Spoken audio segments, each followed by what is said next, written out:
The book of Genesis, chapter 32, verses 13 through 32. And then we'll read chapters 33 and 34. Jacob stayed where he was for the night. Then he selected these gifts from his possessions to present to his brother Esau: 200 female goats, 20 male goats, 200 ewes, 20 rams, 30 female camels with their young, 40 cows, 10 bulls, 20 female donkeys, and 10 male donkeys. He divided these animals into herds and assigned each to different servants. Then he told his servants, "Go ahead of me with the animals, but keep some distance between the herds." He gave these instructions to the men leading the first group. "When my brother Esau meets you, he will ask you, 'Whose servants are you? Where are you going? Who owns these animals?' You must reply, 'They belong to your servant Jacob, but they are a gift from his master Esau. Look, he is coming right behind us.'" Jacob gave the same instructions to the second and third herdsmen and to all who followed behind the herds. "You must say the same thing to Esau when you meet him, and be sure to say, 'Look, your servant Jacob is right behind us.'" Jacob thought, "I will try to appease him by sending gifts ahead of me. When I see him in person, perhaps he will be friendly to me." So the gifts were sent on ahead, while Jacob himself spent that night in the camp. During the night, Jacob got up and took his 2 wives and his 2 servant wives and his 11 sons and crossed the Jabbok River with them. After taking them to the other side, he sent over all his possessions. This left Jacob all alone in the camp, and a man came and wrestled with him until the dawn began to break. When the man saw that he would not win the match, he touched Jacob's hip and wrenched it out of its socket. Then the man said, "Let me go, for the dawn is breaking." But Jacob said, "I will not let you go unless you bless me." "What is your name?" the man asked. He replied, "Jacob." "Your name will no longer be Jacob," the man told him. "From now on you will be called Israel, because you have fought with God and with men and have won." "Please tell me your name," Jacob said. "Why do you want to know my name?" the man replied. Then he blessed Jacob there. Jacob named the place Peniel, which means face of God. For he said, "I have seen God face to face, yet my life has been spared." The sun was rising as Jacob left Peniel, and he was limping because of the injury to his hip. Even today, the people of Israel don't eat the tendon near the hip socket because of what happened that night when the man strained the tendon of Jacob's hip. Then Jacob looked up and saw Esau coming with his 400 men. So he divided the children among Leah, Rachel, and his 2 servant wives. He put the servant wives and their children at the front, Leah and her children next, and Rachel and Joseph last. Then Jacob went on ahead. As he approached his brother, he bowed to the ground 7 times before him. Then Esau ran to meet him and embraced him, threw his arms around his neck, and kissed him. And they both wept. Then Esau looked at the women and children and asked, "Who are these people with you?" "These are the children God has graciously given to me, your servant," Jacob replied. Then the servant wives came forward with their children and bowed before him. Next came Leah with her children, and they bowed before him. Finally, Joseph and Rachel came forward and bowed before him. "And what were all the flocks and herds I met as I came?" Jacob replied, "They are a gift, my lord, to ensure your friendship." "My brother, I have plenty," Esau answered. "Keep what you have for yourself." But Jacob insisted, "No, if I have found favor with you, please accept this gift from me. And what a relief to see your friendly smile. It is like seeing the face of God. Please take this gift I have brought you, for God has been very gracious to me. I have more than enough." And because Jacob insisted, Esau finally accepted the gift. "Well," Esau said, "let's be going. I will lead the way." But Jacob replied, "You can see, my lord, that some of my children are very young, and the flocks and herds have their young too. If they are driven too hard, even for one day, all the animals could die. Please, my lord, go ahead of your servant. We will follow slowly at a pace that is comfortable for the livestock and the children. I will meet you at Seir."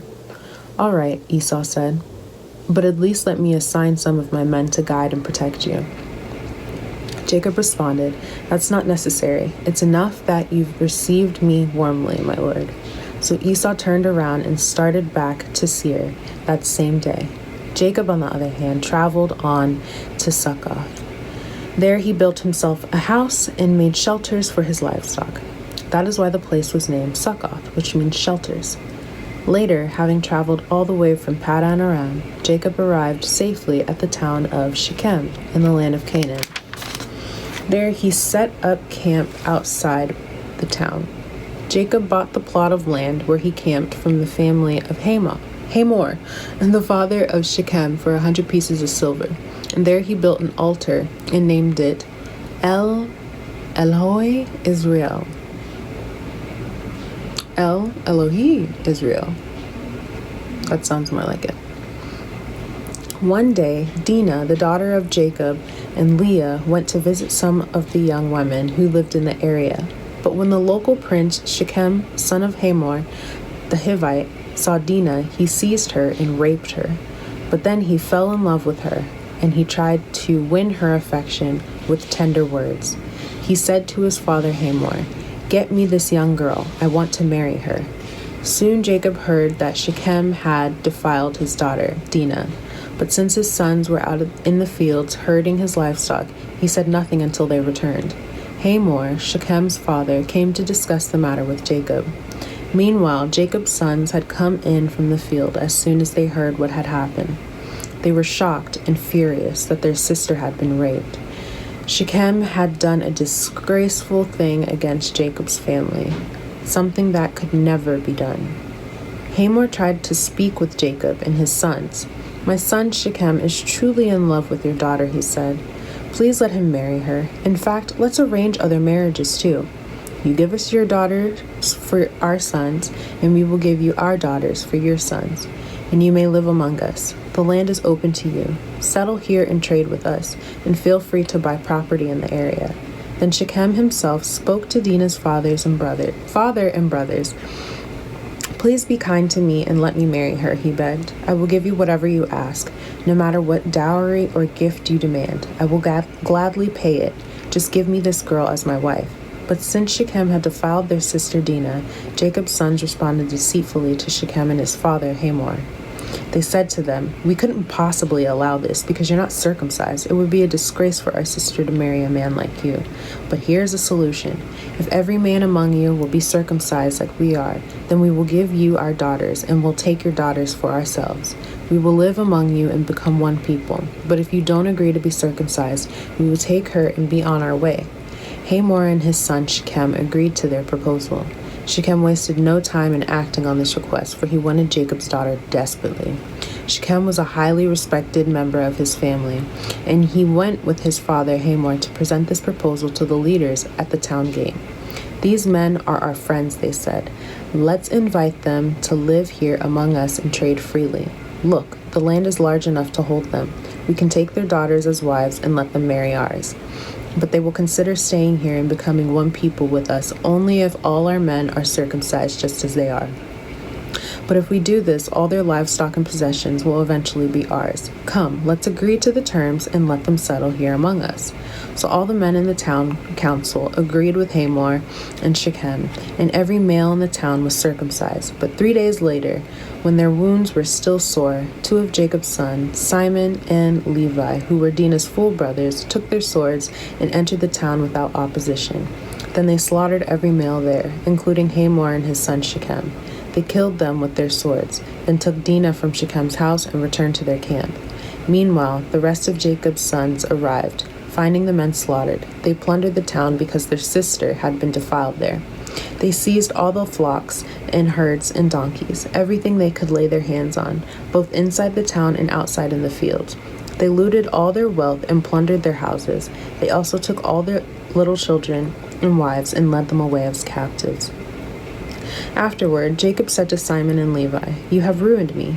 You've made me stink among all the people of this land, among all the Canaanites and Perizzites. We are so few that they will join forces and crush us. I will be ruined and my entire household will be wiped out. But why should we let him treat our sister like a prostitute? They retorted angrily. The book of Matthew, chapter 11, verses 7 through 30. As John's disciples were leaving, Jesus began talking about him to the crowds. What kind of man did you go into the wilderness to see? Was he a weak reed, swayed by every breath of wind? Or were you expecting to see a man dressed in expensive clothes? No people with expensive clothes live in palaces. Were you looking for a prophet? Yes, and he is more than a prophet. John is the man to whom the scriptures refer when they say, "Look, I am sending my messenger ahead of you, and he will prepare your way before you." I tell you the truth. All who have ever lived, none is greater than John the Baptist. Yet even the least person in the kingdom of heaven is greater than he is. And from the time John the Baptist began preaching until now, the kingdom of heaven has been forcefully advancing, and violent people are attacking it. For before John came, all the prophets and the law of Moses looked forward to this present time. And if you are willing to accept what I say, he is Elijah, the one the prophets said would come. Anyone with ears to hear should listen and understand. To what can I compare this generation? It is like children playing a game in the public square. They complain to their friends, "We played wedding songs and you didn't dance, so we played funeral songs and you didn't mourn."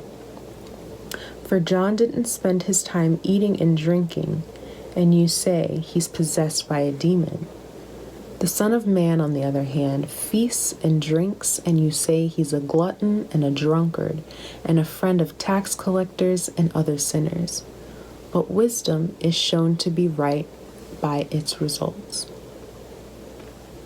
Then Jesus began to denounce the towns where he had done so many of his miracles because they hadn't repented of their sins and turned to God. What sorrow awaits you, Chorazin and Bethsaida! For if the miracles I did in you had been done in wicked Tyre or Tyre and Sidon, their people would have repented of their sins long ago, clothing themselves in burlap and throwing ashes on their heads to show their remorse. I tell you, Tyre or Tyre and Sidon will be better off on Judgment Day than you. And the people of Capernaum, will you be honored in heaven? No, you will go down to the place of the dead. For if the miracles I did for you had been done in wicked Sodom, it would still be here today. I tell you, even Sodom will be better off on Judgment Day than you. At that time, Jesus prayed this prayer. O Father, Lord of heaven and earth, thank you for hiding these things from those who think themselves wise and clever, and for revealing them to the childlike. Yes, Father, it pleased you to do it this way. My Father has entrusted everything to me. No one truly knows the Son except the Father, and no one truly knows the Father except the Son, and those to whom the Son chooses to reveal him. Then Jesus said, Come to me, all of you who are weary and carry heavy burdens, and I will give you rest. Take my yoke upon you. Let me teach you, because I am humble and gentle at heart, and you will find rest for your souls. For my yoke is easy to bear, and the burden I give you is light. The book of Psalms, chapter 14. Only fools say in their heart, There is no God. They are corrupt and their actions are evil. Not one of them does good. The Lord looks down from heaven on the entire human race. He looks to see if anyone is truly wise, if anyone seeks God. But no, all have turned away, all have become corrupt. No one does good, not a single one. Will those who do evil never learn? They eat up my people like bread and wouldn't think of praying to the Lord. Terror will grip them, for God is with those who obey him. The wicked frustrate the plans of the oppressed, but the Lord will protect his people. Who will come from Mount Zion to rescue Israel when the Lord restores his people? Jacob will shout with joy, and Israel will rejoice. Book of Proverbs, chapter 3, verses 19 and 20. By wisdom the Lord founded the earth, by understanding he created the heavens. By his knowledge the deep foundations of the earth burst forth, and the dew settles beneath the night sky.